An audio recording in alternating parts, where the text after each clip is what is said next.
Get top of the morning, afternoon, night, depending on where you at. It's the Pope, man, your host that do the most. Welcome to the Just Being Frank show. We're being blunt. It's the only way to go. The WNBA is very afraid right now, as you should be. But oh boy, they're very afraid. The moves Indiana Fever just made, spooky. It's spooky hours if you ain't a part of that team. Because, again, no more Christy Sides on the sideline as the coach. That's a big deal. When it don't matter how good of a team you have talent-wise, if the coach doesn't know how to put people in the right positions, doesn't know how to make the proper adjustments during the game, doesn't know how to get the best out of her players or his players, that team not going to win. We seen last year, look how talented Las Vegas Aces was. Look how talented they was, right? 4 Olympics. But it seemed like they was more focused on getting Asia Wilson numbers for her to get historical numbers and so she can win the MVP. They was more worried about Asia Wilson taking home another MVP than they was winning games. And so it didn't matter that they had 4 Olympians. It only mattered that what was the game plan, and they didn't do it right. So to get rid of Christy Sides off the top, that's your first move that the Indiana Fever made. That should have already been scary for people. They're like, damn, they about to upgrade. Whoever the new coach they about to get before we knew it was Stephanie White, it's gonna be better than Christy Sides. So that's already like, damn, who they about to get? Then you go and get Stephanie White, who's a proven defensive coach, X's and O's coach, and she seems to know the game for real. And the way she had the Connecticut Sun playing, she can damn sure coach, right? Now, she ain't won no chips yet, but she ain't had the best player in the world on her team neither. So you snatching up her, that's scary hours, okay? Resigning Kelsey Mitchell, that's scary hours. Because they seen, everybody has, in the WNBA, from players to front offices, they've seen Kelsey Mitchell before last year, and they're all aware that she had her best season of her career was with Caitlin Clark. So at the beginning of the season, a lot of people didn't know how that was going to work. You having a small guard like Kelsey Mitchell, and then you got a point guard, a bigger point guard in Caitlin Clark. And at first, Christy Sides, being silly, was trying to have Kelsey Mitchell run the point guard and Caitlin Clark at the 2. That wasn't working, and so on and so forth. But it ended up being a match made in heaven, those two. And so the league, once they re-signed Kelsey Pistol Mitchell back, they're like, damn, okay, we was hoping she would go somewhere else and not give Caitlin Clark that weapon to use, because that's a hellified weapon right there that Caitlin Clark can use. Then right after that, you go and get Natasha Howard, who a lot of people, myself included, we was sleeping on her. Yeah, we would sleep on you. We didn't know who you were. We heard of you before. But then once they sign you and we tap into your numbers, your stats, your accolades, and we're like, oh, we got a player.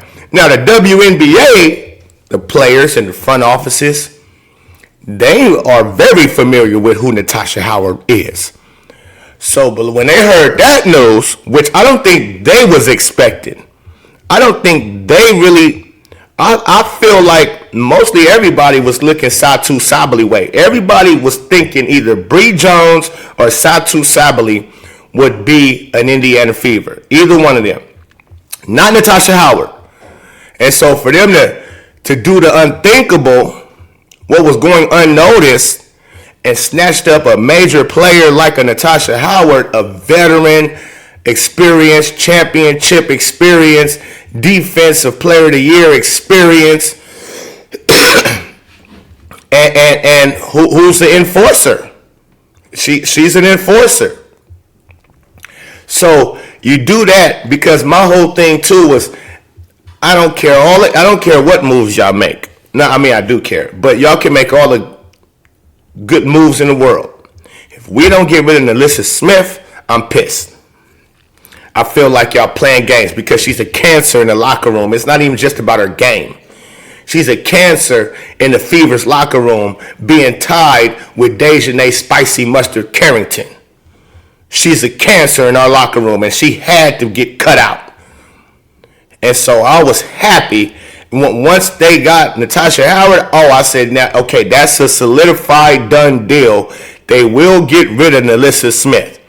And a few hours later, Sophie Cunningham, somebody that I predicted the Fever was going to make a trade for Natasha Smith for.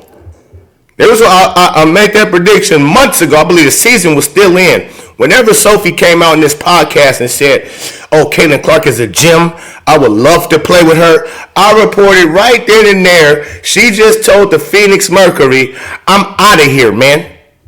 I'm not going to re-sign with you. I'm going to go to Indiana as soon as I'm a free agent.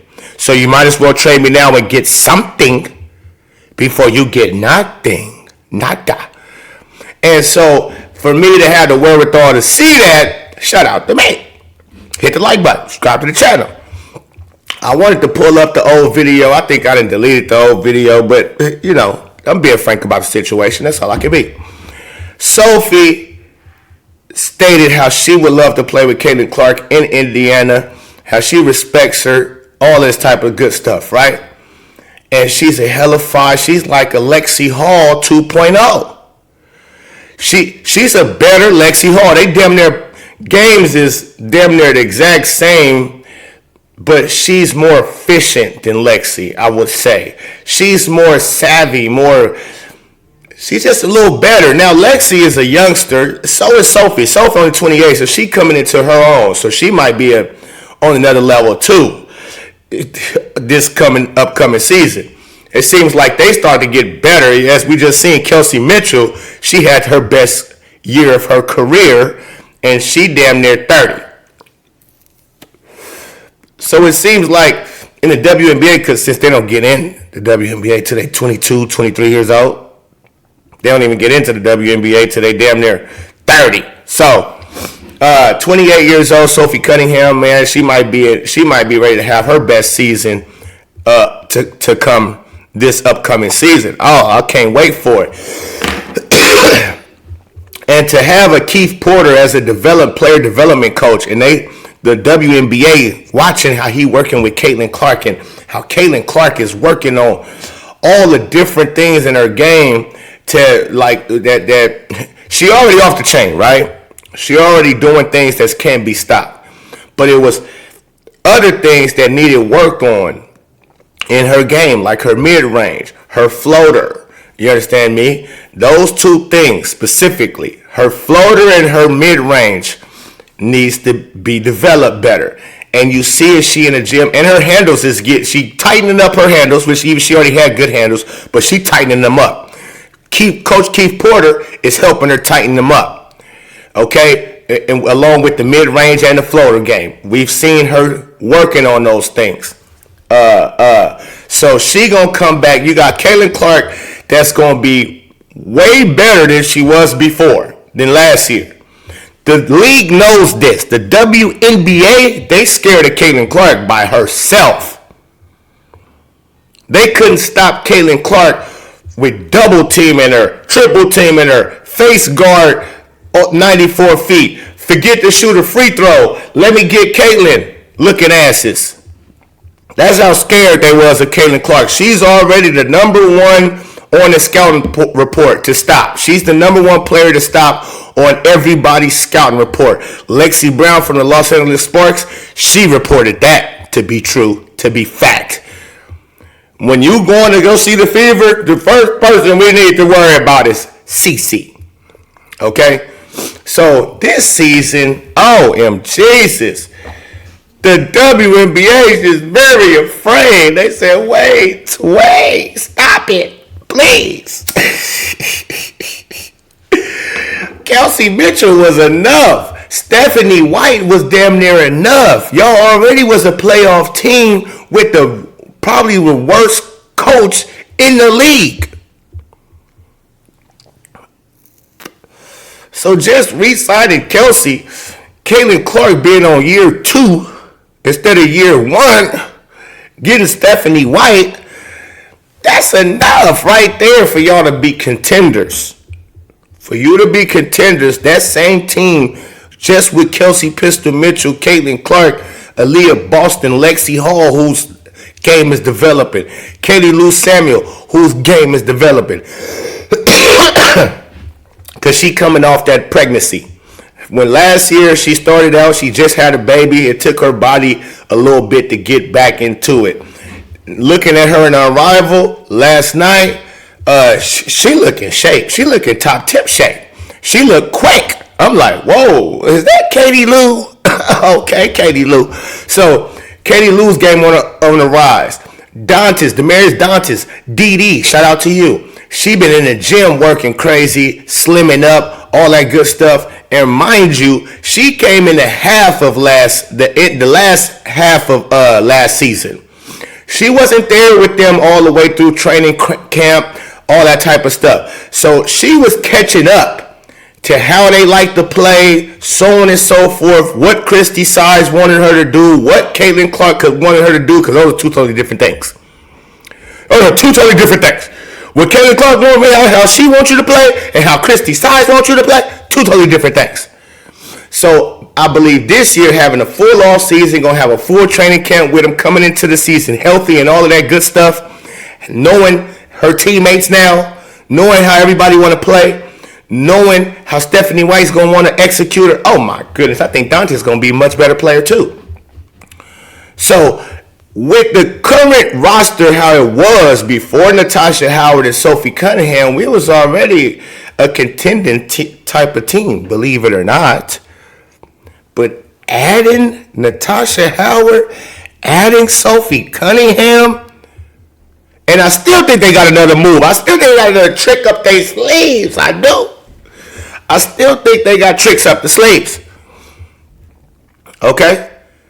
I think they're going to hit us with another bomb. I don't want it to be nothing too crazy. I know some people saying DeWanna Bonner, but no, we don't need all of that. We don't need that. We got enough firepower, enough scores. We got enough of that.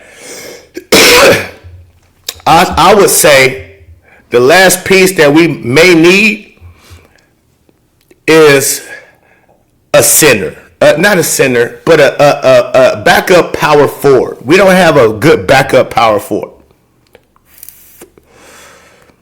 Dantas gonna play the 5, backup 5.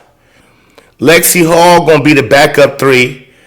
Greasy Burger is going to be the backup 1 or 2, depending on maybe who we get out the draft at that 19th pick or that 20th pick.